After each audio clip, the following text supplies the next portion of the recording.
Hi folks, welcome to a new series where we're gonna watch a few short movies together, whether animation or actual live action, and go over them and analyze them. We've done this together before though, in a slightly different fashion, focusing on one short movie or animation entirely at a time.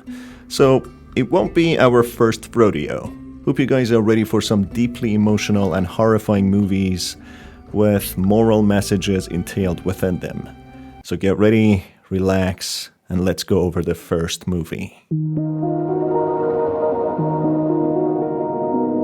The first animation is called Model Citizen by David James Armsby, available to watch on Dead Sound YouTube channel. This video is a short perspective of a larger, more in-depth storyline which is taking place in the fictional city of Autodale, a place run by robots, creating a dystopian life yet painted to be a utopian one where of course everyone is happy, living a brilliant life. A PSA, or a little public service announcement by a robot on television, explains what a model citizen is like. Hello, citizens of Autodale, and welcome to tonight's PSA. What is a model citizen? Well, I'm home. How was work today, honey? It was a delight. Well, families of Autodale, a model citizen is a providing father. A model citizen is a caring mother, all in service of a scrappy young boy or girl. A model child raised by a model family to become a model citizen of their own. For Autodale is hardly automatic. You and your families are the gears that keep our engines turning and turning. And let us hope that this perfect cycle never ends. A family who are caring and in the service of their children so they can grow up one day to be a model citizen of their own. But a model citizen to whose standards? And what does it exactly entail? A surreal nightmarish cycle as a never-ending loop where the humans have become enslaved by robots to keep their gears and engines running. As they say, Autodale is hardly automatic. The humans, however, are giving a private life of their own with their beloved family members and a small cozy piece of land. So you might say, hey, it's not actually that bad. It's not much different to the way we live now in the real world. I mean, we work, we keep grinding, we supply for the higher-ups, we keep the system running, so we can get our own small piece of space. Maybe the robots are not that bad or much different to what we actually have in the real life. Zhou, greetings, Mr. and Mrs. Robinson. Daily check. How are we doing tonight? Well, work was a delight. Oh, dinner was just wonderful. And Junior's just been tucked in. Splendid!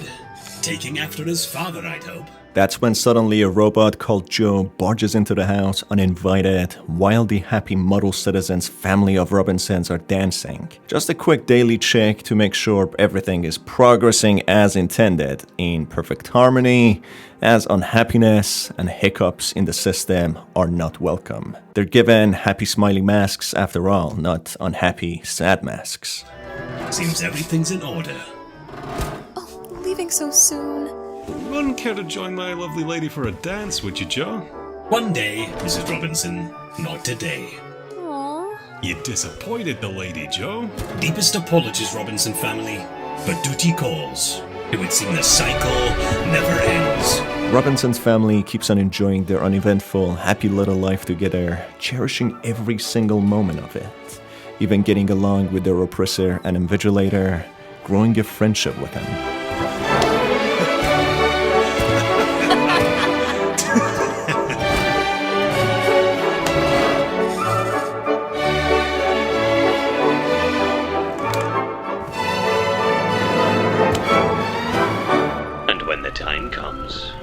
When your model child is grown up and is ready to start a model family of their own, a true model citizen knows that their duties are finished and their course is run.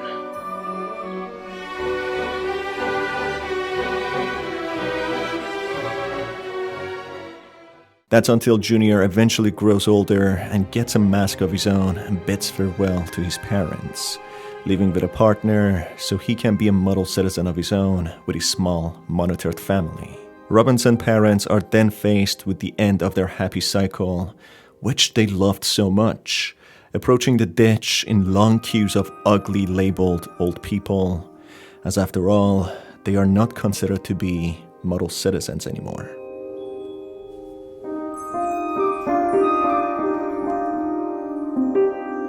As they are about to be expired, they notice their executioner is no other than their invigilator, Zhou.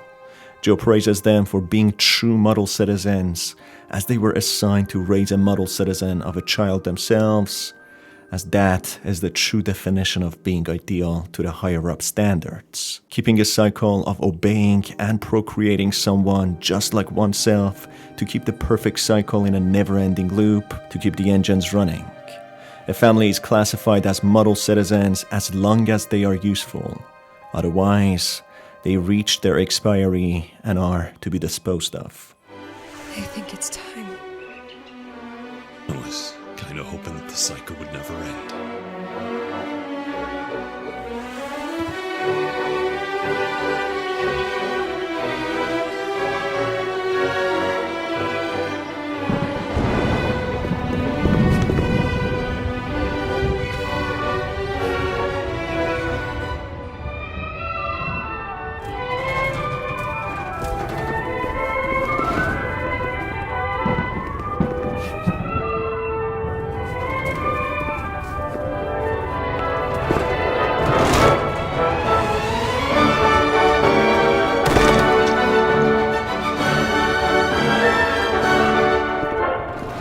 I'm so proud of him. We did good. You did indeed, Robinsons. True model citizens.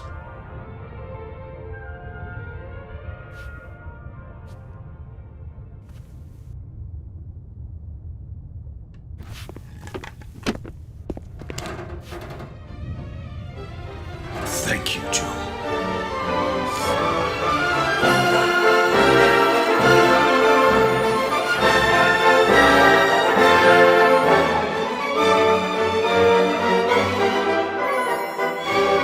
Deepest apologies, Robinsons. Duty calls.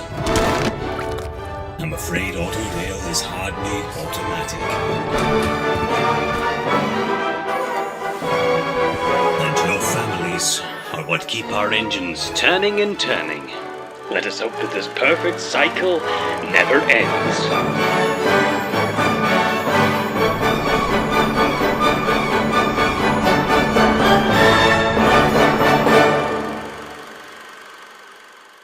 A life is valuable as far as they are useful and could be exploited in making a hierarchical system more powerful. That is deep, and in some way extremely terrifying. This is the definition of a totalitarian system where people are manipulated through propaganda into believing they need to be a certain way to be accepted or ideal, according to the standards of only a certain system. Otherwise, they are worthless and do not deserve to have a piece of their own paradise. I highly recommend you to go ahead and watch the rest of the Autodale series, as there are many more videos. They have honestly crafted such a beautiful animation movie with such a deep, meaningful story.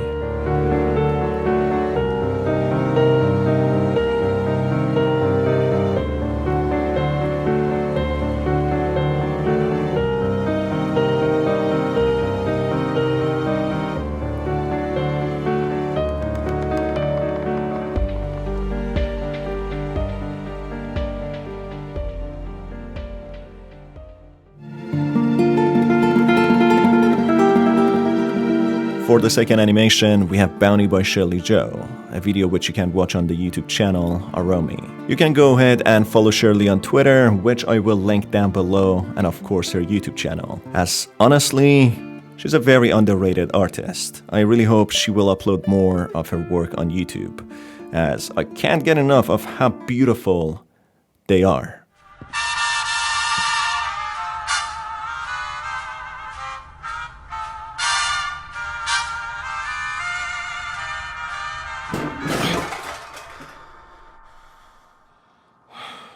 A troubled father, haunted by his past life memories and living with his regrets, wakes up from a nightmare to a badly burnt breakfast by his daughter, Evie. The flowers looked really pretty today, so I picked some for you. I got the meal too. Oh, Evie, you didn't have to do that. I know you were waiting for the paper, so I wanted to get it for you. The paper came? I haven't gotten one in weeks.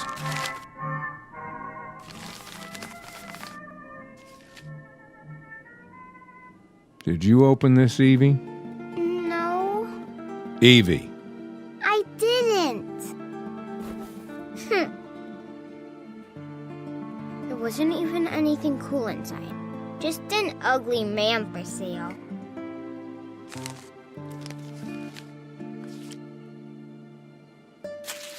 You think he's that ugly? Don't open anything without asking me first, okay?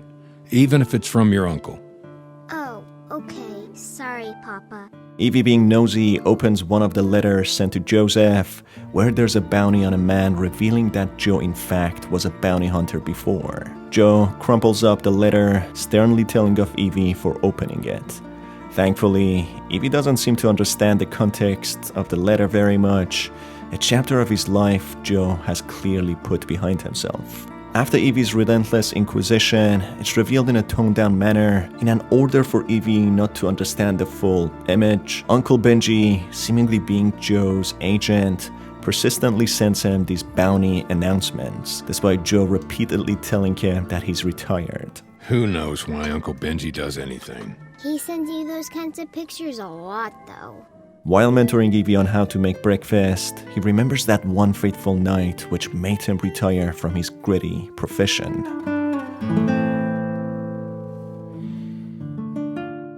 What kind of people did you used to catch?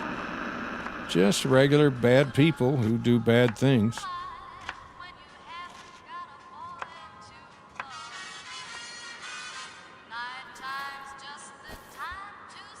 Bad people?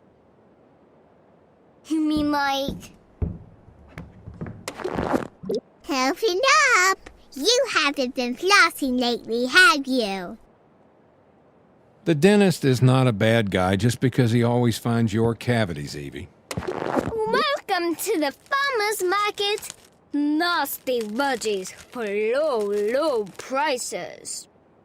Vegetables are delicious. I don't know what you're talking about. What a cute Halloween costume, Evie. Here, take some candy corn. No, okay, I'll admit, people who give out candy corn are criminals. If only I could have been chasing people like that. Would have liked the job a whole lot more. Never had candy corn before personally, but sounds like something that is unanimously hated. It's all fun and games until one specific line takes him back to that night. A very similar line he heard that night. Bacon's tricky. You gotta be careful with it, because it'll fight you back. Ooh, watch out! Ow! Ow! I told you to be careful. Do your worst. I'm not afraid of you. Why did you stop catching bad guys, Papa? That sounded like such a cool job. The typical bad person Zhou was supposed to catch resorts to using a gun after being dominated in an altercation, leaving Zhou with no other option to kill her in self-defense. One of the perks that comes with the job. Stop! Stop! What? The sausages don't look done yet, Papa. Sorry. You're right. Couple of more minutes. This looks so yummy. Thanks for helping me, Papa. Anytime, kiddo. You never answered my question, though. Why did you stop catching the bad guys? Who knows why we do anything? You always say that when you don't want to answer me. A famous line by Zhou is, "Who knows why we do anything?" Something he typically says when he tries to avoid the topic. That's only until it's revealed why he truly quit his profession, which he seemingly was very good at. Because he found Evie. I made you breakfast because it's Father's Day, and I wanted to do something for you. Why did you help me make mine? I wanted you to have a nice breakfast, too. Show you the right way. That's why. What? For other people. That's why we do things.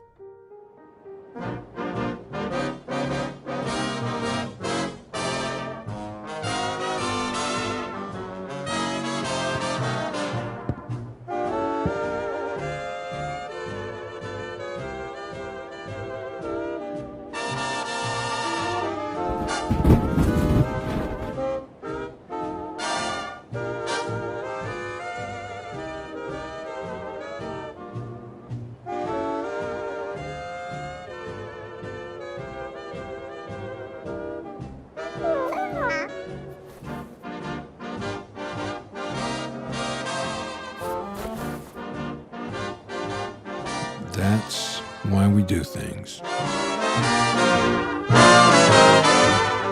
A bittersweet end to the story, with Zhou taking responsibility for his immoral action, despite it being whether a just cause or not, to kill the presumable criminal mother. It's in a way a happy ending, as in one hand, Zhou stopped killing criminals for bounty and now has Evie to accompany him, someone who possibly had a bad mother, and on the other hand, Zhou orphaned Evie, and it will be a hell of a confession when she grows up and starts unveiling more secrets. I can see this animation turned into a full-on-fledged movie. Imagine if Evie grows up and becomes an assassin herself and gets assigned to kill Zhou, then suddenly discovers he was the one who killed her mother. That just would be insane. Just saying, Hollywood, you should have continued with Leon the Professional. Maybe you can do with this story. And finally, for the third animation, we have Noose, yet again by Shirley Zhou, which has a positive message. A message which portrays that little someone will eventually change your life for good. A teenager arrives in an empty forest, setting up a rope noose, and starts writing a note after contemplating for some time. Clearly having so much in his mind, things barely anyone could understand.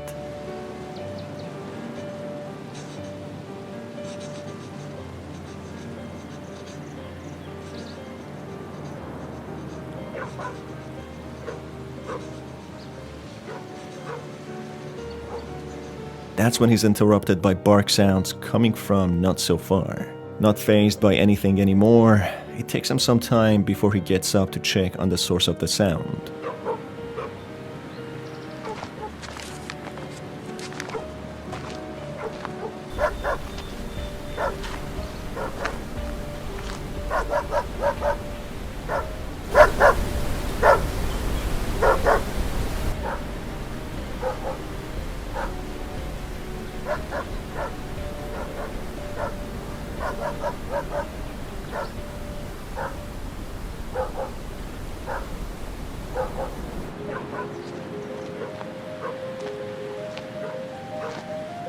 He gets back to his noose, and after some time, he makes the hard decision to use the noose and help the drowning dog. A dog that strangely seems to be tied to a branch in the running river, as if someone intentionally trapped the dog there.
His rope then suddenly snaps with him hanging onto a breaking branch in the middle of the cliff. He tries throwing the rope over and hooking it onto a branch to climb up, fighting for his life, when he sees visions blurring the line between reality and fiction, as if he's in fact climbing the rock, and his experiences with saving the dog being nothing but his imagination.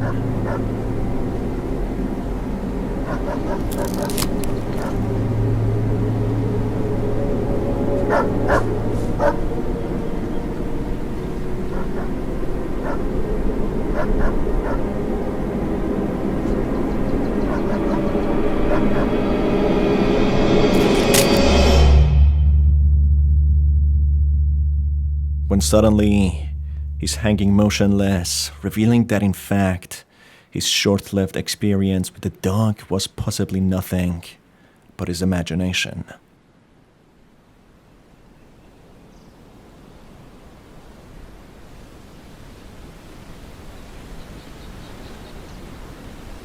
But then slowly, it's revealed that he in fact is holding onto a rope, successfully managing to hook the rope on a branch, seemingly the abandoned dog helping him.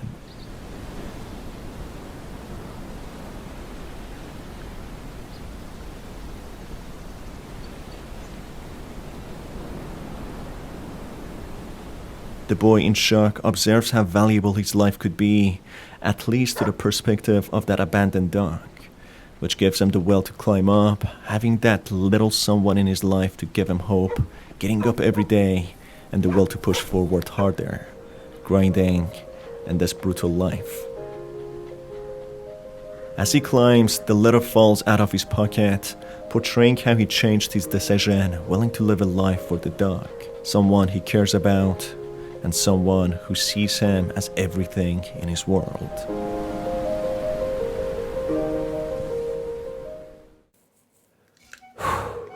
The stories were educational and enlightening, and put me on a roller coaster of different emotions. Great job, Romy, and that sound. Keep up doing what you do. Alright folks, thanks for being here. If you stayed till now and supported the video, I just want to say that you guys are the freaking real deal. Let's see how this video does. Maybe it's gonna be a frequent series. I don't know. We'll see. Take care of yourselves, guys. Love you all, and I will see you on the next one.